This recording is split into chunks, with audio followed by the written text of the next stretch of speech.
You're listening to Wildlife Control Consultant, where we provide research-based information on all things related to vertebrate pest management. Hi everyone, Stephen Van Tassel here, Wildlife Control Consultant, bringing another episode of the Wildlife Control Consultant podcast. Hey, glad to have you on board. I hope your week went well. And so I am doubling up here and getting a couple of podcasts done to try to push the ball ahead, but I hope you're going to enjoy today's podcast. If you're wondering what the Wildlife Control Consultant podcast is all about, well, we provide research-based information on all things related to vertebrate pests. That's animals with a spine. So we provide a little bit different perspective because we're getting into scientific literature and technical information that you're not necessarily going to learn on your own through trial and error. So we try to bring that different perspective out to the wildlife control field. Here is my website if you're looking for information and resources to help improve your understanding of wildlife and wildlife control, and by that I mean vertebrate control. We also have some services that we provide, so if you're looking for some of that, definitely reach out to me. How do you get a hold of me? Well, you can reach me at wildlifecontrolconsultant@gmail.com. wildlifecontrolconsultant@gmail.com. Would love to hear from you. If you have questions, thoughts, criticisms, by all means, reach me at wildlifecontrolconsultant@gmail.com. Okay, well, this week I wanted to bring up a publication that I wanted to make you aware of. If you are been involved in wildlife control for any length of time, or if you've come over from the fur industry, you all know that coyotes are kind of the thing, right? It's just something that people really get into. There's almost a mystique about the coyote. Perhaps some of you may feel the same way when it comes to bat control. It's just sort of, it's a rarer animal. It requires a higher level of skill and discipline to outsmart. The coyote is one of the most successful carnivores in the United States, despite at one period of time some incredible pressure of trying to significantly eliminate the species from the landscape, and yet the coyote keeps pushing on. Now it's all the way across the United States, almost I think the entire continental United States. Perhaps there's some areas in some high desert areas that it may not be, but it has certainly moved all across. It's out to the East Coast now, and it's truly a remarkable journey. But that's not our talk today. I wanted to make you aware of a publication, so let me pull this up. Some of you may have trouble seeing that, so let me just kind of blow it up here. The publication's called Urban Coyotes as a Source of Conflict with Humans, an evaluation of common management practices. Now, that sounds like a pretty technical title, and of course it is. And what these monographs are, these are sort of special publications that address a specific topic, and it's kind of a big deal when you get the privilege to participate in one of these, because it really has some depth and high usability, because what it does is it surveys the literature that's out in the research material, and it collates it all and analyzes it and kind of synthesizes it all into one document. And it is a remarkable thing. So rather than having to read, 50 journal articles, this one publication sort of distills all that valuable information into one place, and it does so in a readable, highly user-friendly manner. And so it is truly a remarkable thing, and it's a great privilege for researchers to be part of this, because these publications really get used. And I know some of the authors of this particular publication, and let me kind of just go down the list for you. This is called Dr. Paul D. Curtis of Cornell University, David L. Bergman of USDA APHIS Wildlife Services, Angeline Barker of Florida Fish and Wildlife Conservation Commission, Daniel Bogan, Siena College, Mary Ann Bunnell, Jefferson County Open Space, Pierre Canuck Marquis, Minister of Forests, David Drake, I kind of had to interpret the French there, okay. David Drake, University of Wisconsin-Madison, David K., Alberta Ministry of Natural Resources, Brian F. Wakeling, Montana Fish, Wildlife, and Parks, and H. Bryant White, Arizona Game and Fish Department. So I know a few of these authors, not all of them. So Paul Curtis is a professor, of course, at at Cornell University. He is retiring this year. So this publication, sort of one of his final, I can't call it a magnum opus, but certainly it's a big deal to have one of these put out. And so he's kind of leaving really at a high note here with his long-standing career in the field of wildlife damage management. David L. Bergman, I don't know him personally, but he is the director, as I understand it, of Arizona's USDA Wildlife Services. The next person that I would know would be David Drake. I haven't met him personally, but if you do a Google search on David Drake, the guy is a publication machine. I mean, the person just knows how to crank out journal articles, and it takes a special person to synthesize a lot of data and then convert that into writing. Not all researchers are able to do that. That's one of the challenges that people have when they're in academia. They really love the field work. They love working with the animals. But when it comes to writing their thesis or writing a journal article, they just can't process that. So he clearly can. And also H. Bryant White. Now, you may be familiar with him, that the name White. He's been heavily involved in trapping standards, foothold standards, and of the U.S. Fish and Wildlife, AFWA, American Fish and Wildlife Association of Fish and Wildlife Agencies, AFWA. I think that's what he was. And now he's with the Arizona Game and Fish Department. So some heavy hitters here when it comes to the area of the academic approach to understanding coyotes. And so some of you may be saying, well, I'm not interested in that. How is that going to help me in my wildlife control and helping clients? Well, let me kind of get to you. Number one, when I say these folks are academics and researchers, don't assume that they have no field experience, okay? So, you may hear the old canard that says, those who can do and those who can't teach. That's not really always working when it comes to wildlife researchers.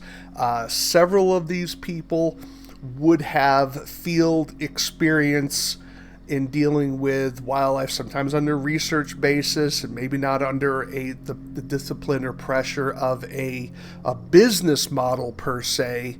However, they would have some knowledge, and maybe if not direct knowledge of them necessarily setting the trap, they may have been involved in research where coyotes were trapped, or their job put them in the community of trappers who were handling these types of things. So don't just assume that they're all book knowledge here. That is simply not going to be the case for at least some of these folks. And I suspect the majority of these folks.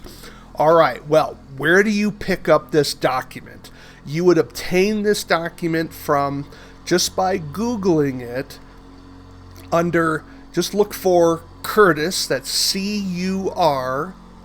CURTIS, and look for urban coyotes, and his publication will come up. If you want a more direct location, you can look for it with Digital Commons of Utah State University. Go to their digital commons and the publication will be there. Just since May of this year, May 1st, this publication has been downloaded 117 times. So I hope after this podcast, that number will definitely increase, because you should get a copy of this. Now, what is the cost of this? There is no additional charge. One of my pet peeves is when people say, is something free? This isn't free.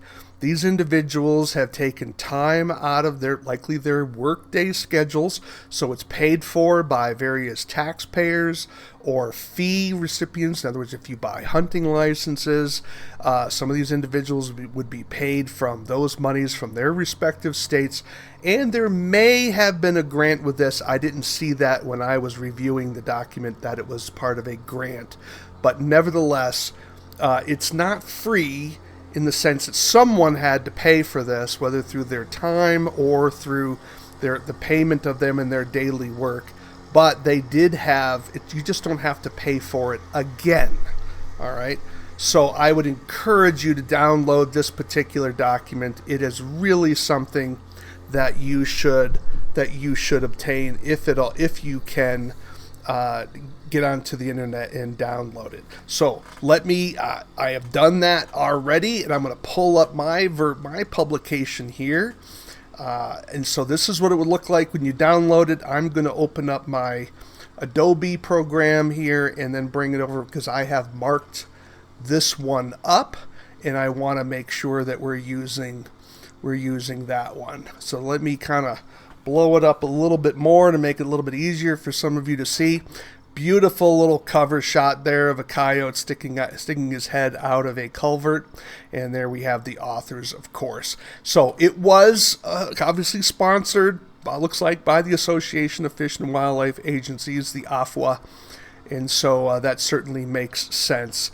And notice they have all of these other individuals who also provide critical reviews. So when you're reading this publication, this is not just simply their opinion. They're sort of sitting down and philosophizing about coyotes. They are bringing their level of experience, their knowledge of wildlife, which is some of it's going to be incredibly deep. Plus, they had it reviewed by other individuals who have various levels of expertise. Look at all the names here, and some of them are involved with wildlife services. And whatever your opinion is of wildlife services, you're not going to tell me that they don't know how to deal with coyotes. Okay, that is, if you think that, then I don't even know where to begin with you. I think you're just crazy. There's no amount of evidence that's really going to help you at that particular time, and there's something wrong with you at that point. But nevertheless, and here's our table of contents. So let me kind of review some of the highlights here. So they deal with the background on conflicts with coyotes, the challenges of urban coyote management, human tolerance of coyotes, mitigating coyote interactions, and then they get into research needs of what they think needs to be done in the future. Understand that this particular publication deals with urban-suburban coyote conflicts. This is not addressing coyotes out in the middle of some 100 square mile ranch. Now, some of the information will be relevant for that 100 square mile ranch, but the emphasis on this publication is for urban and suburban human coyote conflicts. Okay, that was the focus of this particular publication. So if you're wanting to learn about how to control coyotes out in the middle of nowhere, this isn't the publication for you. If you want to learn how to manage coyotes and the issues involved with coyote control in a human-impacted environment, highly urbanized areas, highly suburban areas, this is the publication for you. You want to definitely pick it up, because it will give you some insights from what the researchers had, and it will expose you to this particular world. And I would suspect you're going to glean a few things. If nothing else, it will help you communicate better and understand your clients and some of the ways they're conflicted about handling coyote control issues, because this can be a very hot political issue when it comes to areas where, every coyote is sacred and other people are saying kill them all, let God sort them out. This publication will assist you in this particular guidance. So I'm going to encourage you to download it in this regard. All right, so let's get started here. What is their target audience? Consider this particular highlighted point that I'm going to read for you here. It says, because wildlife agencies may adopt coyote management practices for reasons that are not associated with method efficacy. Now, that's kind of scary, isn't it? That a state agency would adopt a practice that is not tied to efficacy on control. Okay? Understand your state wildlife agencies are influenced by politics. Okay? It's not just the science, whatever that is. Understand politics plays a part in that. But they continue, we do not endorse specific practices over others. So in other words, the approach of the authors here is to be descriptive rather than prescriptive. So they're looking to try to just simply survey the tools that are available, talk about the pros and cons of those tools and the level of efficacy that you're going to get, and just leave it for you to decide on how you want to implement it. But we can disagree with that, nevertheless, but it's certainly a valuable approach. But that's the approach that they're taking with this particular publication. Let's continue on. So they give you a little abstract that you can read. Some of the photos in here are awesome. Here we have a black version coyote here out walking in an urbanized area, just cruising along. And then they kind of give you some insights on where conflict came from. Why are we having issues with coyotes across the country? And we'll kind of deal with some of that. And then something here that I want you to be sure you understand. It says some states are often considered rural because a high proportion of the state is under federal ownership, such as Arizona and Nevada. Yet, those states are among the most urban in the United States. Why? Because Arizona and Nevada have larger proportion of their population that live in mid to large cities than do many other states with less public land. Interesting how that works, right? So we think of these states, I would have thought of Nevada as a rural state, but then when you think about it, the majority of people are living in an urbanized area, so that makes them urban, right? So it's not how much land is used, it's where the people are, okay? So it's something definitively for you to think about in that regard. I thought that was an interesting point. They also have something else they point out here, and that is certain attractants, like bird feeders, are not recognized by the public as an attractant for coyotes. Something fascinating in that particular regard. I wouldn't have thought of as bird feeders necessarily being that attractive to coyotes, but it kind of makes sense in terms of maybe increasing prey pressure. But maybe they're also imbibing on some bird feeders as well. That may be something interesting. Here they talk about in this chapter, the challenges with urban coyote management. Of course, that is certainly something that is very difficult, of course. Coyote densities. Now, this is something that's always fascinating to me. How many coyotes are there in a given area? And notice what they say here. The coyote densities in areas surrounding Los Angeles, California, ranged from 0.21 to 3 coyotes per square kilometer. Square kilometer is going to be a little larger than probably a half square mile, right? And so in Chicago, however, the coyote densities ranged from 0.4 to 3.5 coyotes per kilometer, which is fascinating, right? That they actually had higher levels of coyotes in the Chicago area than they had in the LA County area. And then typically it says coyote densities in urban areas are higher than coyote densities in non-urban areas. Interesting how that works out. A lot of people think that urbanization causes conflicts with animals because we take away their homes. Generally speaking, it's the opposite. We have conflicts with animals because of urbanization, because of the food that we make available to certain animals that thrive in a human-impacted environment. And coyotes are certainly one that have adapted quite well to an urban context. So again, some of these photos in here are just something just to behold here. Here's coyotes going through an open fence, just sort of cruising along. And then they get into some of the science about some of the behaviors that they involved with and some human-coyote interactions. And what I find interesting that may be something for you as readers are going to be interested in, and that is when they talk about coyote attacks, because that's really what gets people, for good reason, wired up about their conflicts with coyotes, and that is when there is an attack from a coyote. And it will give you some criterion to categorize coyote behavior so that you can then walk through with people, well, what was the coyote doing, right? Because not all attacks are of the same cause or the same concern, right? Now, being attacked by a coyote is always a concern, but there are different levels of concern. For example, if I was going up and poking a coyote and it bit me, I was attacked by the coyote, but no one would say that I didn't instigate it, right? That's different than me just simply lying on the ground and a coyote coming over and biting me, right? So those are two different things. And it gives you a criterion by which to understand the types of attacks that could occur. And it gives you that language and those categories by which you can elicit more information from your clients in this regard.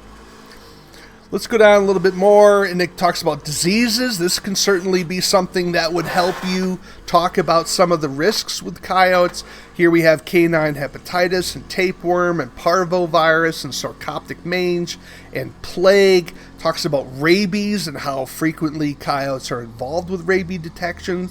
And so then you're not just talking abstractly, you're talking real data, right? And so you're able to be more authoritative when you're speaking about coyote issues rather than just simply speaking emotionally and just because I feel something, right? And this is the benefit of this particular publication.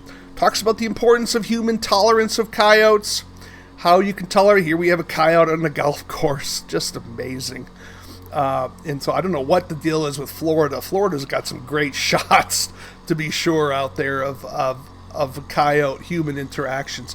The difference between real threats versus perceived threats, and how to do coyote incident reporting, because they're also speaking to wildlife agencies and sort of encouraging them to sort of like, hey, you need to kind of get some data here, and here's what the kind of data you need to collect, because you want to have proper management decisions when it comes to coyotes, particularly when it gets into an urban area. Talks about the New York State Department of Environmental Conservation and their monitoring program. And then here it gives their 4 classes of coyote incidents. Class 1, a coyote has threatened or attacked a person. Class 2, a coyote has threatened, attacked, or killed a pet. Class 3 is a coyote is lingering in the same setting repeatedly. And then Class 4 is a coyote has been observed in an area but is exhibiting normal and natural behaviors. Notice the lower the number, the more severe the incident. So a Class 1 incident, according to the way the New York classifies it, is going to be more severe than a Class 4 incident. Because you'll have people calling you up, why do you need the coyote removed? Well, I saw it in the backyard. Is that really a reason to control the coyote? It's just kind of cruising through.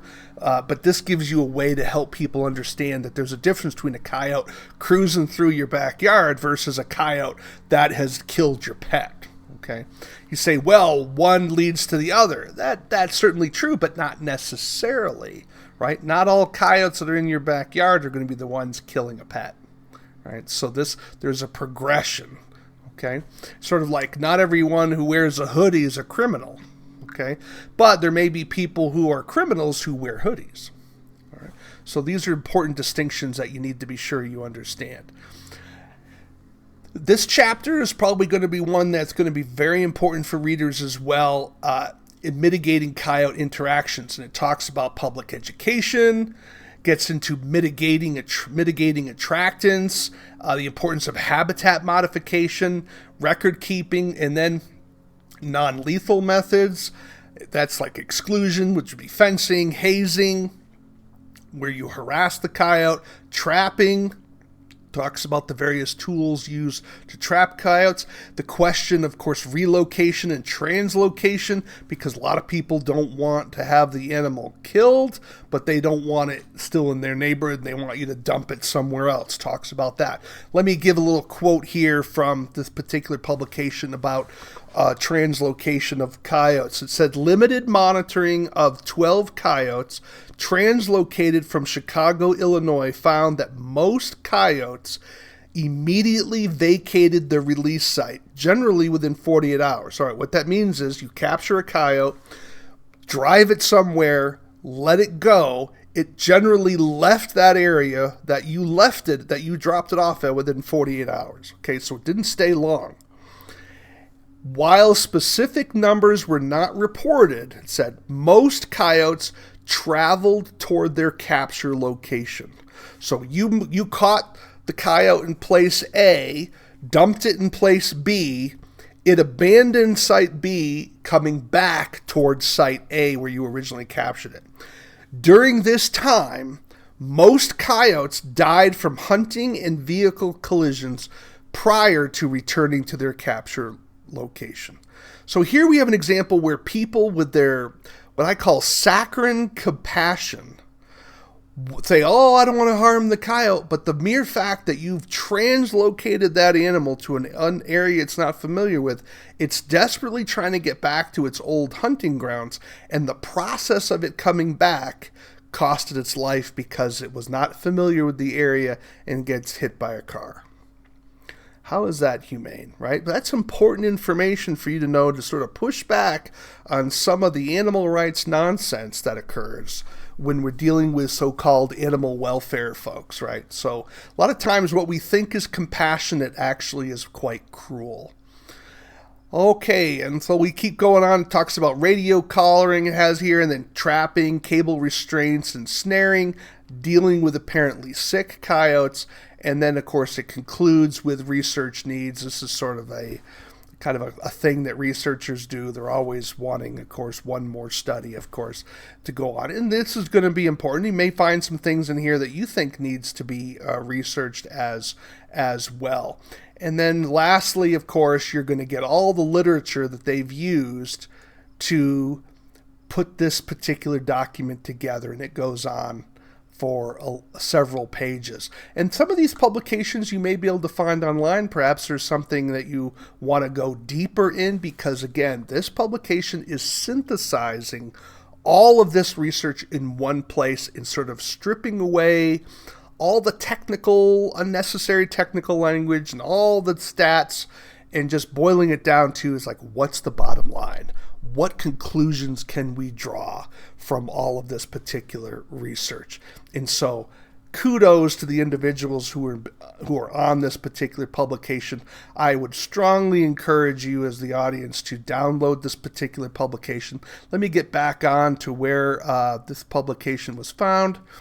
I'm going to bring it out here to go to the Human Wildlife Interactions Monographs. It's from the digitalcommons.usu.edu/HWI_monographs/5/, and I'll probably have to make sure I put that into the document, into our notes as well. So hope you found this helpful. Take a look at it. This is one of the things you want to be reading if you're doing coyote work, or if you're hoping to do coyote works, and certainly the price is right for you without a doubt. So get a copy of it today. It's a relatively short read. It'll probably be about 40 pages. Again, well illustrated, and it's going to be a fast read for you. And I think you will enjoy it if you're interested in managing coyotes in an urbanized area. Well, that's it for me this week. I'm Stephen Van Tassel. I'm the host of the Wildlife Control Consultant podcast. Hope you've enjoyed this particular session. Do tell me what you think of the podcast. You can reach me at wildlifecontrolconsultant@gmail.com, wildlifecontrolconsultant@gmail.com. I'd love to hear from you. Also, if you could ring the bell and subscribe to the channel, I would be most appreciative of that. And if you have suggestions for shows and perhaps the topics that you'd like to have covered, I would love to hear from you as well. And yes, even criticisms. We'll take those as well. But that's it for this week. Until next time, Take care, everyone. This is the disclaimer for Wildlife Control Consultant Podcast. Vertebrate pest control is an inherently dangerous activity involving risk of bodily injury to you, others, and/or property. Vertebrate pest control also involves legal issues, so be sure to always follow national, state, provincial, and local laws when using pesticides and/or other control methods when controlling pests. Wildlife Control Consultant LLC, Stephen M. Van Tassel, or their affiliates are not responsible for your use of the information provided here. Always consult a qualified and appropriate professional before employing the information provided here.